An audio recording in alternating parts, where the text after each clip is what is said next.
Right, if we transition this a little bit, why don't we talk about CLG, but not like the current form of the team, blah, blah, blah. What I thought we'd talk about is basically what you alluded to there, actually, with the comment by the former coach, ex-Sojin, who was apparently the academy coach. It was the academy coach, right, Sabatine? Yeah. Yeah, okay. Right, basically, when he says that it's not really, like his tweet was almost like it's not CLG, it's more like the Madison Square Garden side of it. And if people don't know, obviously those are the people, I'll give people a quick history lesson. CLG was actually one of the North American endemic orgs, funnily enough, like some of the other more successful ones, Cloud9, TSM, that held on almost as long as possible before taking the VC money, basically. Unlike the likes of Team Liquid, who very quickly sort of took loads of that money, and actually, by the way, I'd even say they sort of did that thing, you spend money to make money sort of thing, they spend very well, and they got themselves in a better position. CLG tried to do what they're, like I say, the other big two of C9 and Team Liquid, TSM were doing, which is wait as long as possible, but then when you need to, because you just have to be able to actually buy players, you start taking the VC around, funnily enough, the franchising era, because you need the $10 million buy-in fee. And they thought, right, we've timed it perfectly, because if you go and you look at TSM, at Cloud9, I think they did a very good job, actually, of how they gradually introduced the VC money. It's like they sort of weighed up in the League of Legends aspect. Like, we're still Cloud9 and TSM, like, we can still get the players, so as long as we're, like, vaguely close, we can make up for it in the short term. Then they took the VC money, but as a result, you don't dilute yourself too much, you don't sell it all off instantly, and then find out, in 3 years it's worth loads more. The problem is this, CLG took that money on, but unlike those other orgs, if anything, they've just nosedived since then. Like, if people don't remember, franchising in LCS was a year before LEC, so it was actually Season 8. It was 2018 that franchising began. Now, if you think of where CLG, the org, was at then, they'd actually had that period where they'd been underwhelming for all those years of LCS. Then they had those two splits where they were champions back-to-back. One with Doublelift, one with Stixxay. Then they had the MSL Finals run. Like, at that point in time, if you put a pin after that MSI Finals, it's like, dude, they've almost caught TSM up. Like, at that point in time, TSM's only on, like, 3 or 4 championships. Cloud9's won, like, 3. Like, at that point in time, like, wow, CLG's back in business. Ever since then, and especially this franchising era. So I'll tell you the stats right now.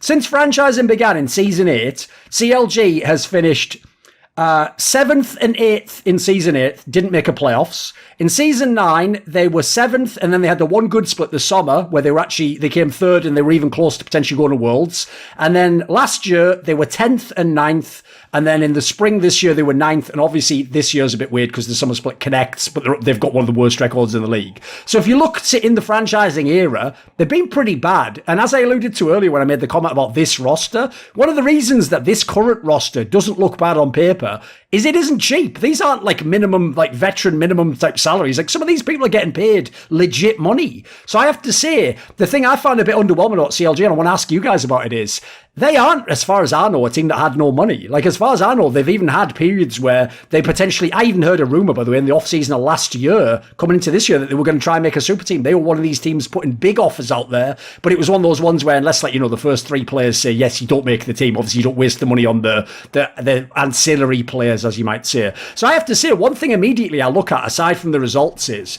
I look at the players they've had, and like, man, this is underwhelming. Where the fuck are all the big signings? Like, even the names that they get that are big are basically when the only player I can actually tell during this franchising era that they signed who was actually good at the time was actually the guy from Zabatine's team, who was Crown. That was about the only player who was in good form who joined CLG. Everyone else, even if they're a name, is joining because they're in a bad position in their career, because they've just had like a bad year somewhere else, because they maybe even got fired from their job. Like, they haven't even signed good players. So, Crumbs, start me out on the... Oh, yeah, go on then, Zabatine, if you want to start. Power people. I think power people, like, they got they got back-to-back my mid laners, and both of them were pretty good at the game. True, but I'll say in this case, both. I'll also say, to be fair, Power of Evil also wasn't as hyped.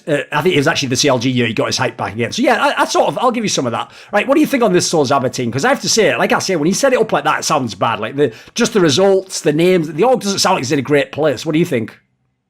That's a very generic question. If Crumbs want to start, like, I don't mind, because my answers were going to be pretty long. All right. Oh yeah, sure. I mean, the first thing is, who wants to play for CLG, right? You're talking about these big names, and the question is, why do I want to join CLG?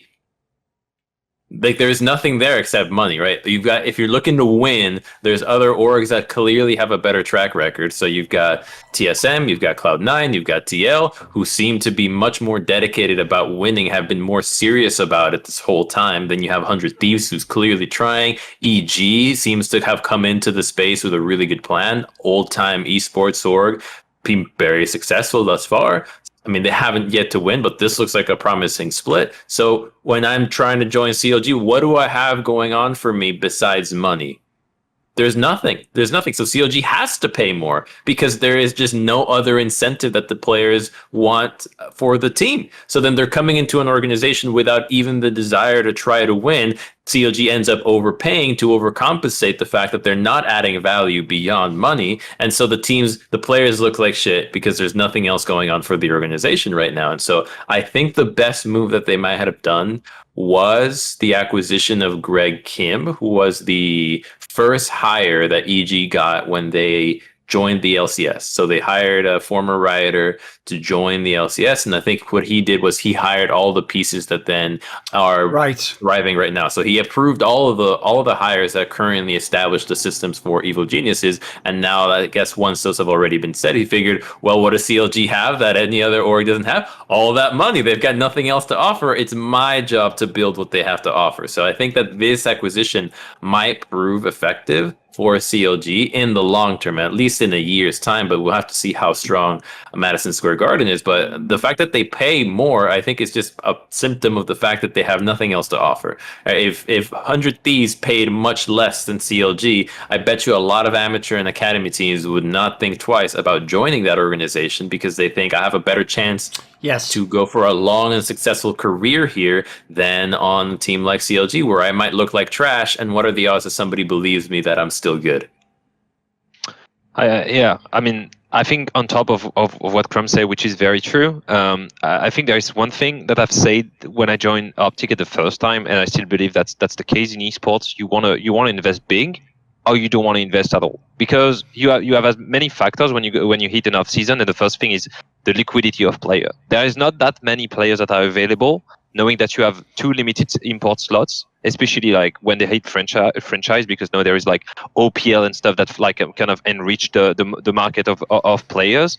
But you need to make sure that you can build a team with a lot of money that's going to be competitive. Otherwise, it's not worth getting 1 or 2 to kind of like be average and overspend on 1 year, where you can probably like trying to go with maybe a lower budget like team, just a development team for a year or 2, and hit the market when it's really worth. Like, for instance, if you take the example of FlyQuest, they did a rebrand the year they had probably one of the biggest. I mean, they had great names, so I expect them to have a big payroll when they had. They had Power of Evil, they had White Turtle, they had Santorin, right? I don't remember.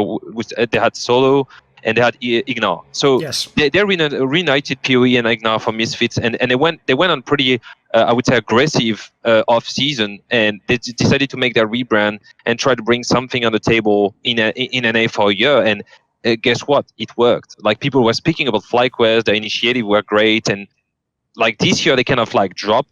So there is no continuity, which is the second aspect we will probably mention.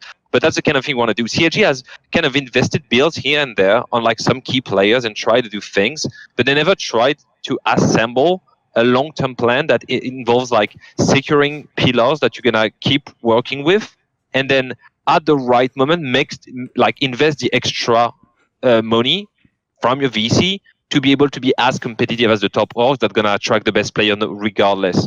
And there have been a lot of change in the coaching staffs. Like, there is no continuity in the coaching staff. There have been a lot of changes in the academy, and there have been a lot of change in the position CLG wanted to be within the LCS and even in North American esports. If you compare it to Golden Guardians have made the decision. I'm pretty sure that Golden Guardians, if they wanted to go like super big or something, they could. But Golden Guardians is selling their players. Like, you can't compare for me Golden Guardians and CLG, because Golden Guardians, they sold their good teams. So when they sell the whole team to one of the Thieves, they're kind of looking forward to make it to be a development team, right? So that Golden Guardians is going to be kind of the development team. CLG, on the other hand, you really don't know. Like, you hire Crown, and then you get Power of Evil, and at some point you get another player. And just this lack of continuity shows that there is no vision from the upper management on saying, we buy a slot. This slot is an asset. We want to kind of make it grow, and even if you want to sell it, or even if you want to keep it in maintenance, knowing that the market's even doing nothing, the market is going to raise. There is no vision from the owner of CLG. That's what you see from the workers there, from the communication, from the miscontinuity in management, and the discontinuity in player base, and eventually a huge brand just becomes something that becomes kind of a joke to the fans, and that hurts to see that from CLG. But I feel like it's a lot of lack of involvement and lack of vision from the top, and it has to come top down.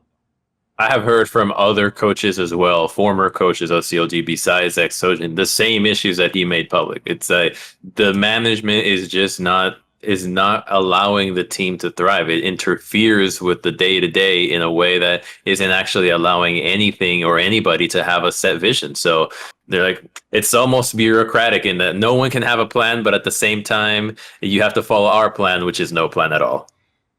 I mean, the obvious, hilarity of it all is, I would say, on the one hand, Crumbs, you'd think the Madison Square Garden group would understand the sports aspect, but if people know, the sports teams they've been involved with, obviously, famously, they get super criticised, like the Knicks and the fucking, actually the Rangers were pretty well run, but the Knicks was a nightmare for 30 years at this point in time. But the part I don't get ties into what you both actually said, which is, what I don't understand is this. When I talk about the lack of good names, I actually think they've fucked up both aspects. Like Crumbs says there, what reason would you have to join the team aside from money, right? Well, that means, by the way, you're not going to get the top free agents, because what you're going to get instead is exactly who they get. You're going to get an average to middle table player who says, look, I'll join your team if you just pay me 1.5 times what my other offers are, and I'll just do it for money. Listen, if I have a choice between joining your team, Dignitas, or insert whatever other team, FlyQuest, well, I'm not winning on any of them, so do you give me the most money? Okay, I'll join your team. Which, by the way, a terrible reason to join a team. You want them to go, look, I really want to join your team, and the money makes sense. You want it to be the money to come second, The other part is this.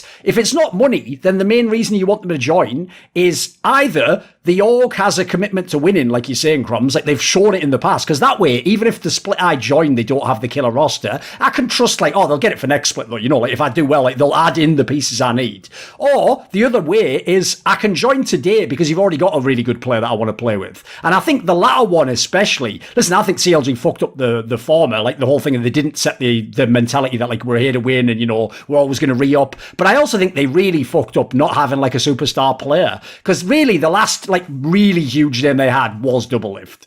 And the way they even kicked him out almost implied we're the fucking friends team, aren't we? It's not about winning or whatever, because we just won and we kicked the guy. He was basically the best player on our team. We kicked him. And then after that, I think where they fucked up is this.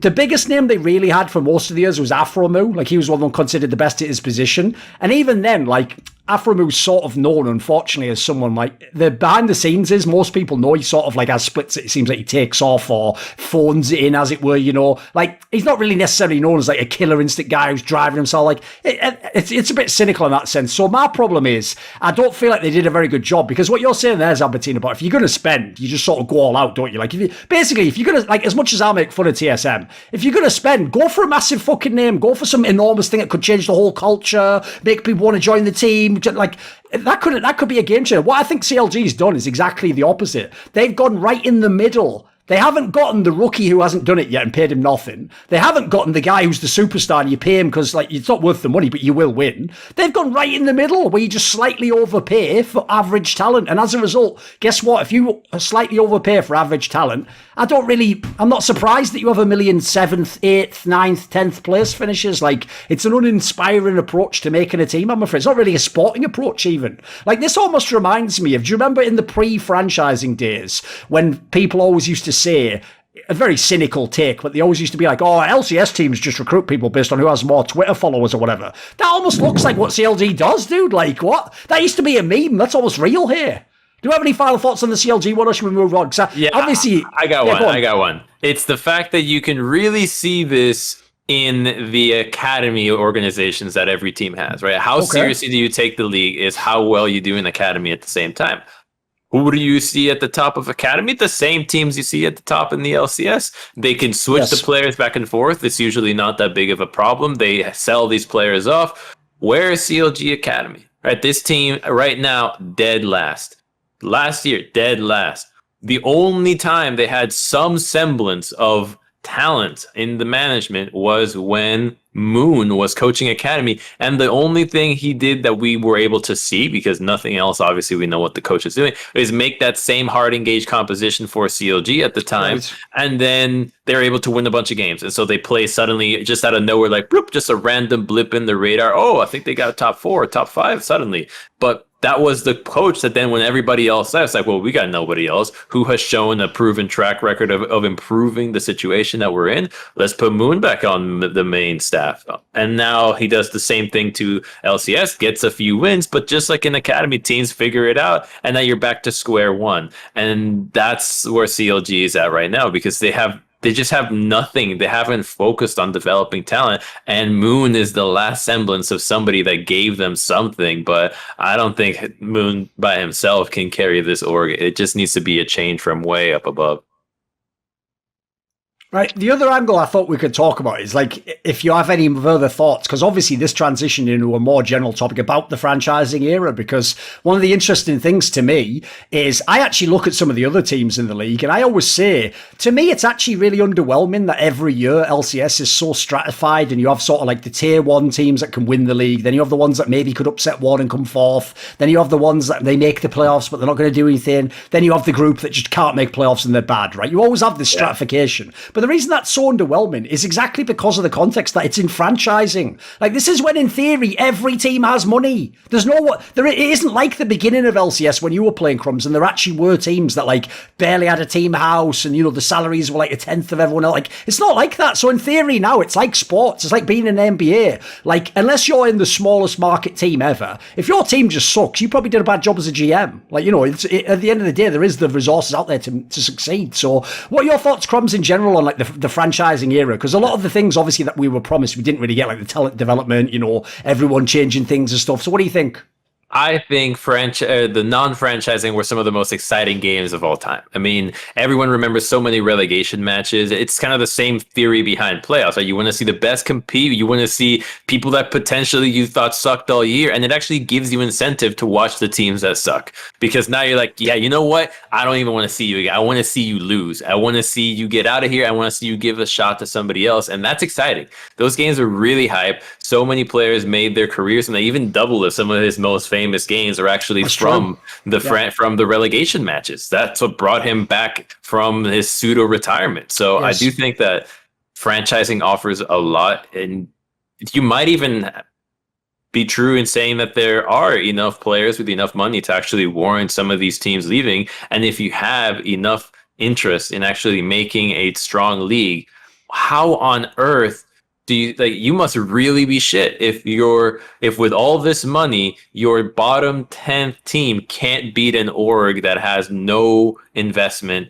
to match what you're doing, right? It seems crazy. So at least having the option there would be exciting. And I do think, though, that what we had heard a while ago about rumors of Academy leaving and whatnot, I think teams are just scared. I think the LCS teams are actually just scared of the position that they're in. It's like, listen, somebody can show us up, right? CLG is in a very happy spot knowing that there is no relegation here, that their investment is safe, and so they can afford to phone it in a way. And I'm sure other teams can view that their investments don't need to be taken as seriously because of how safe they are. But the fact that an organization of just 5 players and 1 player coach beat all the academy teams, all the amateur teams, I guarantee you this team would have also beaten some of the bottom LCS teams. That's what scares them, right? Because that's just showing you that that they are offering no value, that the entire multi-million-dollar organization is offering nothing of benefit over just 5 players and a dude that coaches them. That's we have this. In Europe, we have this talk about open and closed leagues pretty much every week. Of course. Since, I mean, it's culturally, like, really unacceptable for lower teams not to be relegated in traditional sports in Europe.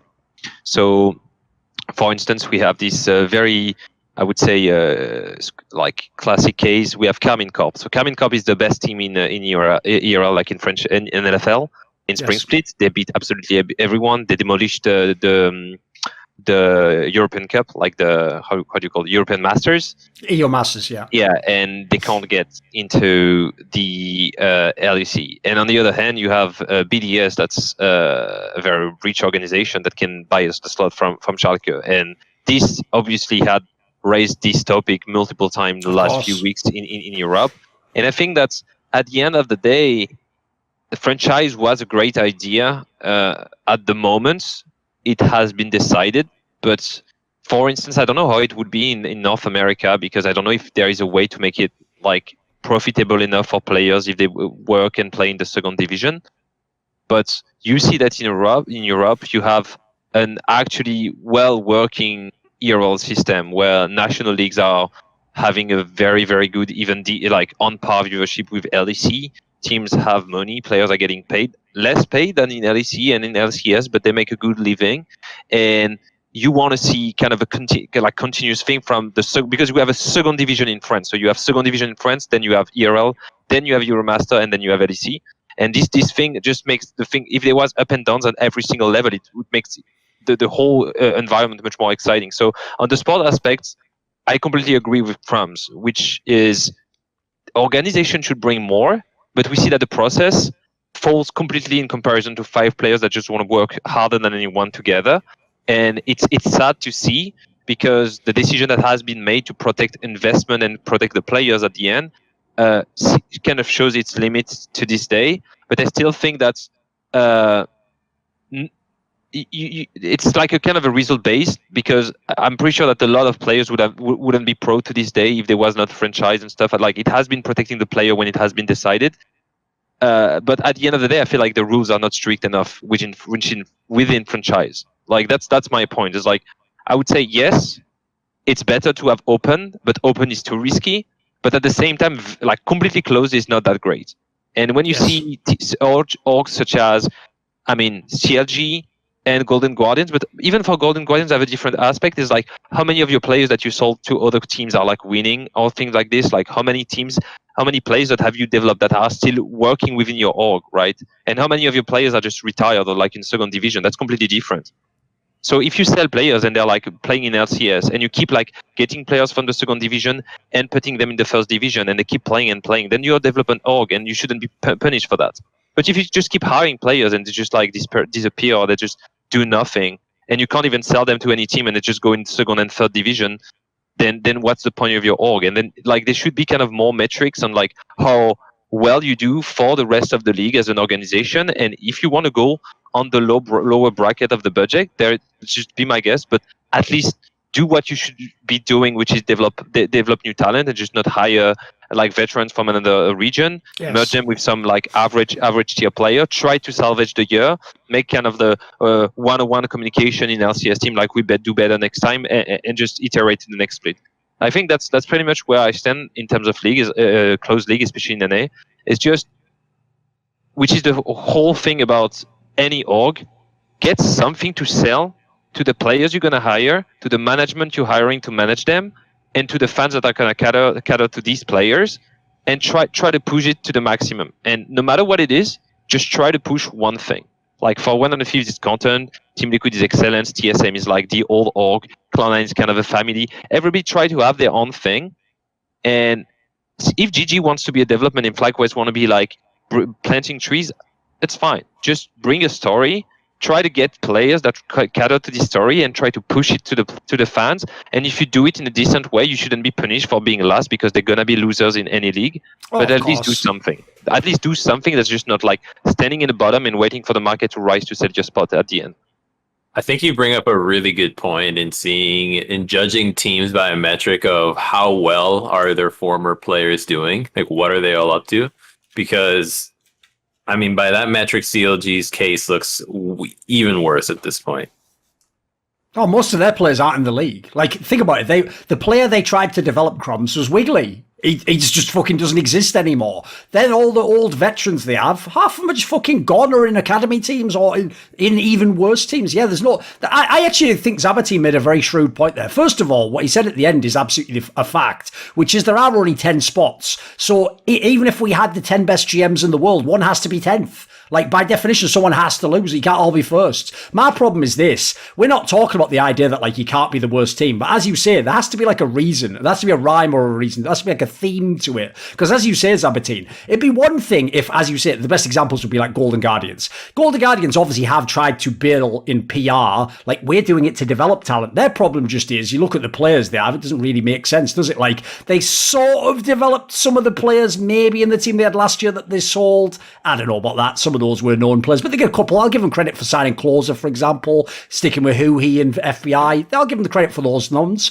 But for example, if you want to be the team that develops players, then you have to bring me Blabber. You have to bring me Johnson. I need to see these players come from your org. Whereas instead, I think some of these teams, we all know some of them just say that when they want to save the money, like develop players become code for don't spend much this split. Meanwhile, if you're the other teams, yeah, if you're the top team, you're supposed to win. If you're a team that's in a playoff position, okay, now maybe you are the guy who signs, like, not the absolute best player, but he's still a player that's good. Like, there should be, like, a theme behind what you're doing. Because a point that Zabatine makes there that actually might go misunderstood by fans is that once you make a closed system where it's a league like this, which, by the way, just like American sports leagues, it contains a profit-sharing element.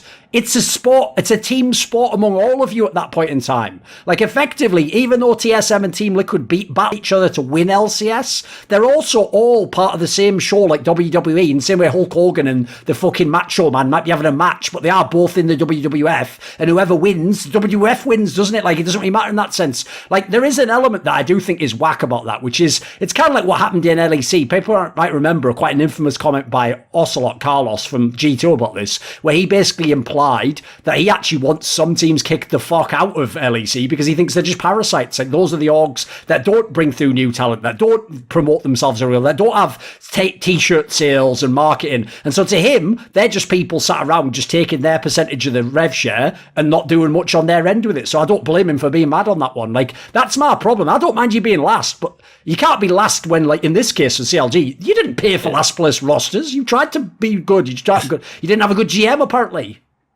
Steve was on an LCS show the other day, and he didn't even know who was on Golden Guardian. He's like, "Who are the players? I don't know what these teams are doing." So, I mean, I think it just goes to show that, like, the teams aren't even if the teams aren't even on the radars of the other teams, like, you're doing something wrong. Yeah, but on the other hand, and that's one thing I would say because I feel like the blame should come from the top management, like top. Yes. Like, you buy something, you're the one buying the slots. You're the one like, one of the thieves, they have a company that bought a slot, but they're a company with or without the slot, right? And like, that's the best newcomer to the franchise era by a significant margin, for instance. For sure. And I think that because they have a vision for their company and they try to apply this vision for that's kind of a nail in their shop, right? They have so many other things to offer, and they try to treat every single ale in their shop with the same culture. You can't blame just the players, just the head coach, just the general manager, because obviously it has to come from, it's kind of like a waterfall where I'm going to buy this for, like, I don't know, 10, 15, 20, 30, 40 million, depending on the game. And I'm going to try to build that thing, and I want to have this culture, because just as an asset manager, I want to sell it or I want to keep it, and I want to sell it at these price points, right? That's what you want to do. So even just from a just asset management perspective, you need to hire the people that are going to be able to develop your financial vision of what you're currently buying. And you could just come and hire people from the industry that know about the game. There is a lot of, like, I've seen a lot of people, and some of the people that have been working for CLG, I think they are great people, and they would work in maybe they would work very well in other orgs. It's like, oh, the vision is to do that. Okay, so do you want to do that? Yeah, I want to do that. So I want to be, I don't know, I want to be first in 7 years. I want to be last for 3 years, and then I want to win. I want never win, and I just want to maintain my spendings. I want to lower my spendings. Just this. But we're going to, like, sell that to the fans, and we're going to try to build a story with that. But this has to come from the top management. You can't just come and say, oh, yeah, I don't know, like, I'm not going to blame like any coach that happened to be in CLG or the general managers. Obviously, they made mistakes, but I think that people in very big orgs make mistakes. I think everybody is aware of that. So it's not just because your team is losing that you're worse, like, employee, but the lack of vision for what they're buying at the beginning of franchise and what they want to do with it hurts every single generation of employees for what they have to do within their job. And eventually the whole project seems so clunky that fans consider it as a joke. Want to see more cool, funny, interesting clips based on topics from my content? Well, subscribe to this channel then, or, be a pleb and don't.